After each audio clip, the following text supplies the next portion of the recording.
Vienna, 1912, just as the last snow melted on the gravel paths of Schönbrunn Palace. The glass panes of the east wing trembled from the weight of marching boots. From her window, Princess Mireille Madsen watched the cavalry drill in formation, their sabers flashing in the pale morning light. She pressed her palm to the cool glass, her breath fogging a small circle. Her world, once silk and silver, had narrowed to this room, her prison since her father's defeat at Sarajevo. The kingdom of Dalmatia was no more. Annexed, absorbed, and she along with it. She turned when the door opened. "Time for your Latin review, Your Highness," said the tutor, bowing low. He stepped inside, his boots thudding softly on the parquet floor. Mireille blinked. "You're not Herr Dietrich." "No," the man said, setting his satchel down with care. "He's been reassigned. I'm your new instructor." He straightened, and she saw it then: sharp cheekbones, auburn hair too long for regulation, and eyes the same stubborn green she remembered from the fencing pavilion in Ragusa. "You," she said, almost choking. "Sebastién Granger." "At your service," he said, not smiling. "You once threw my riding boots into the Adriatic. You once cracked my nose with a fencing foil." They stared at each other across the room, the past crashing into the present. He had been her rival at court, the son of the American diplomat stationed in Dalmatia. His mother had died young, and he'd been raised half in embassies, half in cavalry camps. Their childhood had been full of contests, races, chess, fencing, insults whispered at formal dinners. Then the war came, and everything shattered. "You work for the Empire now?" she asked. "Not exactly. I'm here under terms of cooperation." They needed a Latin scholar who knew the Dalmatian dialects and wouldn't be overwhelmed by your temper. She narrowed her eyes. "You're here to watch me." "I'm here to make sure you're not forgotten," he said quietly. "And to help, where I can." She said nothing, but her fingers curled around the edge of the writing desk. He opened his satchel and pulled out a battered copy of Virgil. "Shall we begin with the Aeneid?" They read for an hour, her voice steady though her hands trembled with restrained fury. He corrected her pronunciation once, gently. When the lesson ended, she didn't thank him, but neither did she protest when he said he would return tomorrow. That night, she didn't sleep. The snow was gone, but the cold inside her bones wasn't. She thought of her father in a cell somewhere in Trieste, her mother buried in unmarked ground, her people scattered. She was a pawn, held for leverage. Her name stripped of power, her title hollow. And yet, Sebastián. He came every day. At first, she refused to speak outside the lessons. But on the fourth day, as he poured tea from the tray the maid had left, she asked, "Do you ever miss it? The coast?" He handed her a cup. "Every day." "Do you know what they did to the palace?" He paused. "Burned it. After they looted it." She nodded, her throat tight. "I thought you left before the fall." "I stayed longer than I should have." He looked at her. "Because I couldn't leave without knowing if you were safe." Her eyes flashed. "Don't lie to me, Sebastián. You hated me." "That's not true. You wrote in my birthday book, 'The world is better when you're quiet.'" He leaned in. "And you replaced my fencing gloves with dead fish." She almost smiled. Almost. The next day, she found a folded note under her teacup. It wasn't long. "There's a courtyard on the west side. The guards change at dusk. 10 minutes of quiet." She didn't answer out loud, but when dusk came, she was already waiting under the arbor. He arrived with a coat for her, too long, smelling faintly of tobacco and rain. "This is a risk," she said. "I know. Why are you doing this?" He looked at her, really looked, his voice low. "Because you were never just a princess to me. You were the only one who ever saw me for more than a diplomat's son. You challenged me. You hated losing to me. You argued with me about poetry in 3 languages. And you never let me win. I still won't." He paused, then added, "But I'll fight with you now. Not against you." The next day, a page from Ovid arrived tucked inside her Latin text. A code, their old game. She translated it alone, heart pounding. The chains that bind the body cannot fetter the heart. She wore gloves now when she met him, deep navy, stitched with her family crest. When their fingers brushed as he passed her the ink well, she didn't pull away. They spoke little in the lessons, but every glance carried weight. Every moment stretched taut with what couldn't be said aloud. When she asked him, weeks later, what he was truly doing in Vienna, he told her, "I'm here to get you out." She froze. "There's a passage through the old servants' wing. I've mapped the patrols. I have papers French, forged. We can be in Marseille in 2 weeks. You'd risk your life for me?" He stepped closer. "I already have." She turned away, heart racing. "I can't," she whispered. "Not yet. My father. I've been in contact with someone in Trieste. There's a duel happening at dawn in 2 days. A distraction. During that chaos, we can slip your father out." She faced him, stunned. "Why would someone duel for us?" "Because not everyone in this empire agrees with what was done to your kingdom." "And because," he stepped even closer, "I asked." She didn't speak. Her breath was shallow. He stood so near she could see the faint scar beneath his jaw, the one she'd given him years ago during a careless swing of her foil. "Sebastian," she said softly. "Yes? I think I stopped hating you 5 years ago." He laughed once, like it hurt. "I think I started loving you 5 years ago." She touched his sleeve, barely. "Then let's see this through. All of it." That night, she wrote a letter to her father. She signed it with the old house seal, hidden in the hem of her winter cloak. And as the moon rose over Schönbrunn, Princess Mireille Madsen folded the letter into a silk handkerchief and passed it to the one person she trusted to deliver it. Sebastian took it without a word. Their hands brushed, and this time, she didn't let go. The duel began just before sunrise. Mireille stood behind the cracked shutters of the servants' laundry room, linen-scented steam clinging to the air. Through the narrow opening, she could see the eastern lawn where 2 officers in ceremonial dragoon coats circled each other, sabers drawn. The courtyard rang with the sound of steel against steel, the crowd of officers murmuring with each exchange. Their breath clouded in the cold air, the hush of dawn broken only by the clash of blades and the occasional barked command. Sebastian was already gone. He had vanished through the kitchens an hour earlier, map tucked into the lining of his overcoat, her letter secured in an oilskin pouch beneath his collar. He would reach the cell house in the lower city just as the guards changed shifts. The duel, orchestrated by a sympathetic colonel with debts in both Dalmatia and Paris, would hold the attention of the gatehouse long enough for one man to disappear unnoticed. Mireille clutched the rosary hidden in her sleeve. The beads were wood, darkened with age, once her mother's. She did not pray aloud. Her lips barely moved.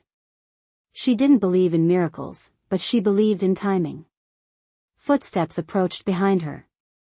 "Princess," whispered the laundress, no more than 20, her apron damp and worn. "The guards are distracted. If you follow the wall past the coal room, you'll reach the west stairs. They're unguarded." Mireille gave a single nod. The girl hesitated. "He told me to give you this." She held out a folded scrap of paper. Mireille opened it with care. Inside, in Latin, were 4 words, "Fiat lux in tenebris, let there be light in the darkness." She tucked it into her glove. The corridor smelled of soap ash and wet stone. Mireille moved quickly, the hem of her skirt brushing the edges of the wall. She did not run. Running drew attention. Walking with purpose, however, was expected of a servant or a clerk. She passed a scullery boy scrubbing a brass rail and nodded once. He didn't look up. When she reached the stairwell, the door creaked. She froze. No alarm. No voices. Just the soft dripping of melting snow from the eaves above. She descended, counting each step. At the base of the stairs, a small courtyard opened between two storage houses. A cart waited there, its canvas cover dusted with frost. The driver, wrapped in a frayed cloak, gave no greeting. He only gestured for her to climb in. She hesitated. "Madam," he said quietly, "he said if you hesitated, I was to tell you this, do not let the Empire take your voice." She climbed in. The ride was slow, jostling over cobblestones slick with early thaw. Through gaps in the canvas, she caught glimpses of the outer district, a baker opening shutters, a newsboy lighting a cigarette with shaking hands, two old men arguing beside a cart of fish. The city moved in ignorance, unaware that within its walls, a prisoner was being pulled from the mouth of history. By the time they reached the safe house in Spittelberg, the sun was high. The driver stopped near a shuttered tailor's shop and helped her down. "Second floor," he said. "You'll find what you need there." She climbed the stairs, pulse hammering. Her hands trembled as she turned the knob. The door opened to a narrow room with faded green wallpaper and a wood-burning stove. A cot stood near the window, and at the far wall, Sebastián. He was bent over a basin, washing blood from his hands. Her voice caught. "Yours?" He looked up. "No." The guard resisted. "Not fatally." "And my father?" He stepped aside. Behind the stove, a second door creaked open. A man stepped through, older, thinner than she remembered, but upright. His hair was nearly white now, but his eyes were the same shade as hers. "Mireille," he said softly. She crossed the floor in 2 steps and gripped him tight, her cheek against his shoulder. He smelled of sweat and rust, but he was warm. Alive. He held her as if afraid she might vanish. "I thought you were dead," she whispered. "I thought you'd been married off to some cousin of Franz Joseph." "Almost." "I refused." He gave a hoarse laugh. "Still stubborn." She turned to Sebastián. "You did it." He nodded once. "We have until dusk, then the perimeter tightens again." "Where?" He pulled a folded train schedule from his coat and spread it on the table. "We take the freight line through Krems to Linz. From there, a contact will get us into Switzerland." Her father studied him. "You're the Granger boy." "I am." "You were a sharp-tongued little brat. And you threatened to exile me for stealing your daughter's compass." "I remember." The old king's eyes softened. "You've grown into a man who keeps his promises." Sebastián didn't answer. He only looked at Mireille.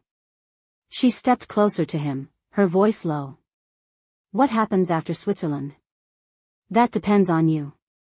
"I won't be a guest again. Or a pawn. If I cross a border, it's as myself. Then we find a place where no one decides for you." Her father cleared his throat. "I've a friend in Lausanne. He runs a press. Quiet work, but honest. You could vanish there, both of you." Mireille turned to the window.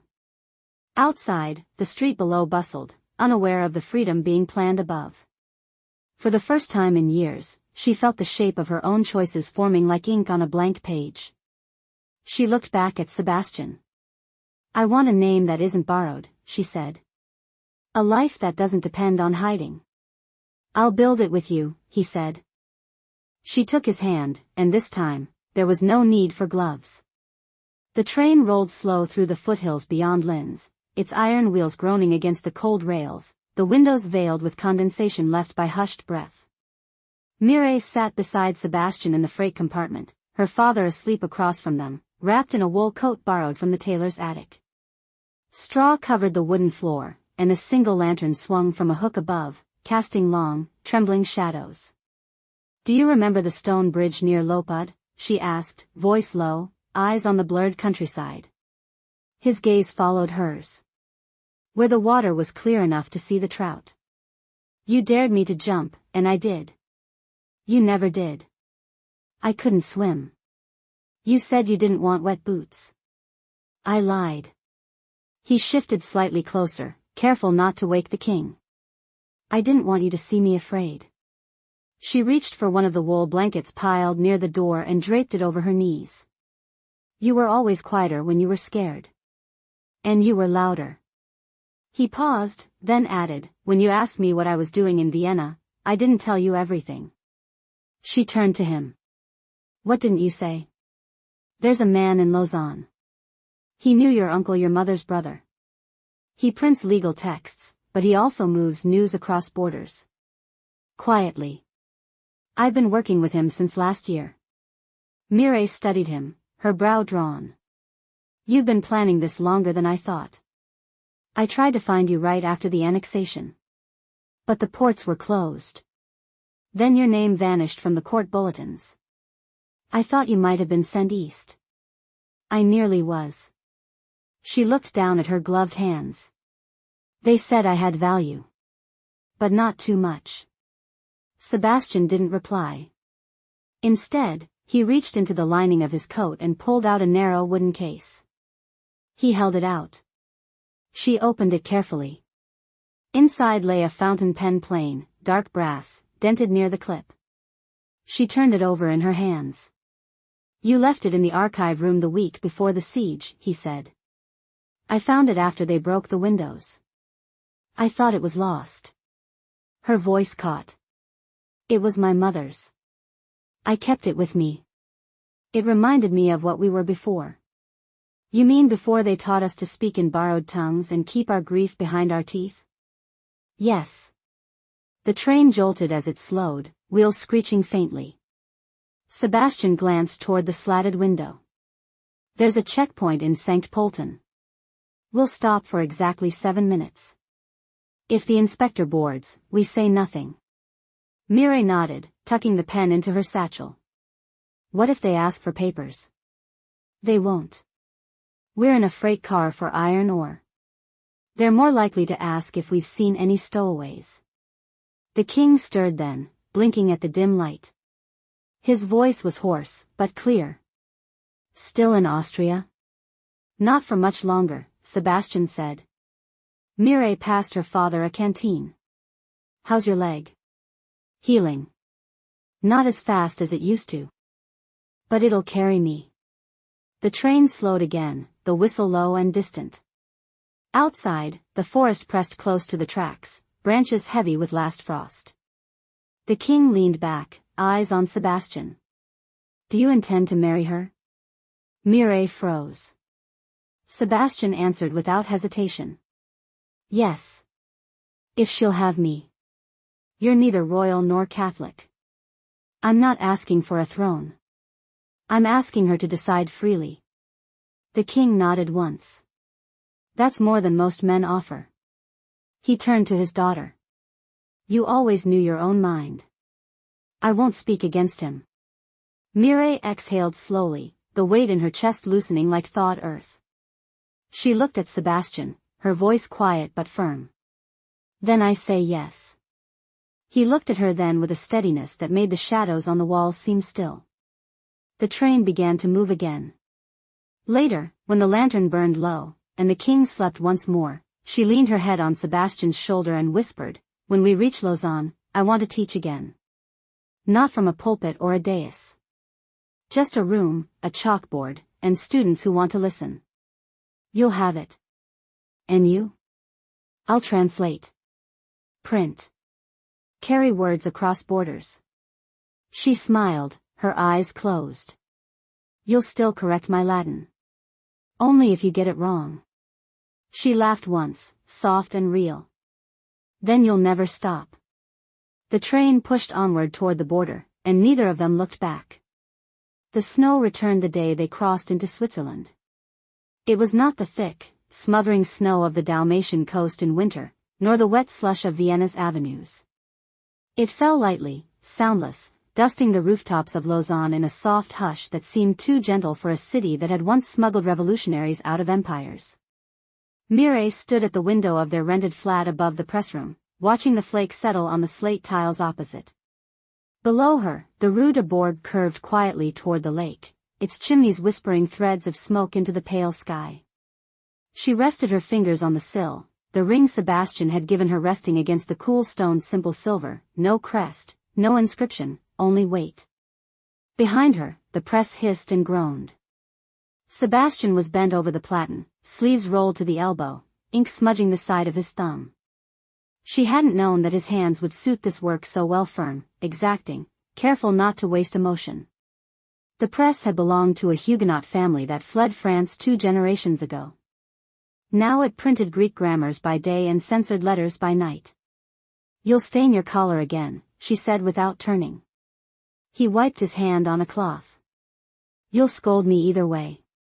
I'll scold you more if you ruin that jacket. It's our last proper one. We should let the tailor mend the others. We've paid him in promises for 3 weeks." He stepped closer, quiet as always when he didn't want to startle her. "There's a woman I met through the typesetter. She teaches Greek to the children of factory workers. She needs someone to help with reading comprehension. 2 afternoons a week." Mireille turned, the snow still clinging to her lashes. "You think I should do it? I think you have more to give than this room." She studied him. "You've stopped asking whether I want to stay here. I stopped assuming you might leave." She crossed the floor, the rough wool of her skirt brushing her boots. "It's not much. This life. It's ours. I miss the sea. And the citrus trees. We'll visit them again." She touched his shoulder. "You still don't believe in resting?" He looked down at her hand. "I can rest. But not while the borders are still bleeding paper." She nodded once. "Then I'll teach. But I won't use my mother's name." "What will you use?" "Myrna," she said. "It was my nurse's name. She taught me to write before I could read." He leaned forward, forehead resting against hers, their breath mingling in the hush between words. "That suits you." Later that week, she walked the narrow streets toward the school, the hem of her dress damp where the last snow had melted into the gutters. The building was modest, its shutters cracked, but inside the air smelled of chalk and coal dust. The children eyed her warily. At first some spoke only Italian, others thick dialects of Vaudois French, but she learned their rhythms quickly.